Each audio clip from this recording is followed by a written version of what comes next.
So I'm going to be talking about the NFL players taking a knee for the national anthem in regards to black inequality amongst their nation. And I don't know if any of you guys have heard about this, but there was a press conference where Donald Trump said some very interesting things. I was just kind of, it was mind-boggling why he would say that on national television, but whatever.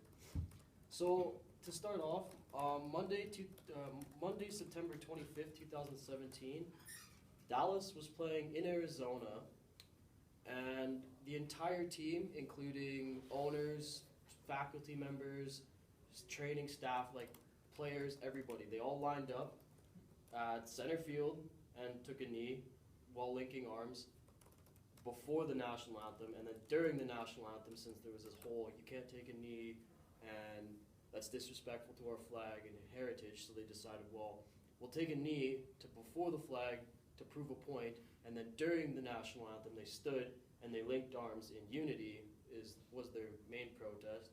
A lot of the crowd booed because it's Dallas, Texas. They're in the southern states, as most of you know, so it wasn't really, it didn't really go overly well for that team per se. But a fun fact, the Cowboys owner is actually good friends with Donald Trump. So I thought that was kind of funny. He's kind of like, hey, you don't get to say that stuff and get away with this. So the quote President Donald Trump said, and pardon my language, but get that son of a bitch off the field, he's fired for any of the players that want to take a knee or protest even. They're not even allowed to protest. So that's kind of where it's grown now. It was more about, everybody thinks that it's all about, oh, you're disrespecting our flag, you should stand for your national anthem, you're disrespecting the people who gave you your rights. Well, if you dig a little deeper, you'll realize Colin Kaepernick, the guy who started it all, wasn't actually saying, okay, well, I love the country I live in, I love for whatever, you know what I mean, like fight for your country and all that stuff, but I'm taking a knee because Donald Trump has regressed back from what Barack Obama was trying to say, like everybody's equal, everybody deserves equal rights, everything, right?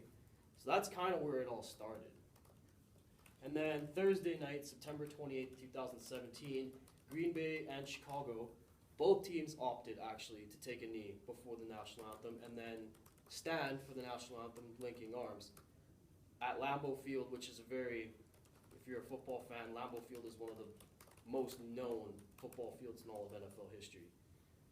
The entire crowd actually just went insane. They loved it. It was really cool to see. I had goosebumps actually watching it. I'm kind of getting goosebumps thinking about it now. So anybody got an opinion themselves like that thinks that they're being disrespectful here? Nobody, everybody, you do? Yeah, I just thought it was interesting. Sorry, I'll say something really quick. How the one guy who was in the army actually was the only one that didn't. That was actually, the other team, yeah. there was actually, that was a miscommunication among the team. He thought actually his entire team was standing behind him, and he turned around and there was nobody there. Whoa. He actually thought, because they agreed, like, yeah, you fought in the army, like if that's your belief, we will stand behind you in the tunnel where everybody can still see us, but you can go out and stand for your for the national anthem. That was kind of what they were getting at, I think.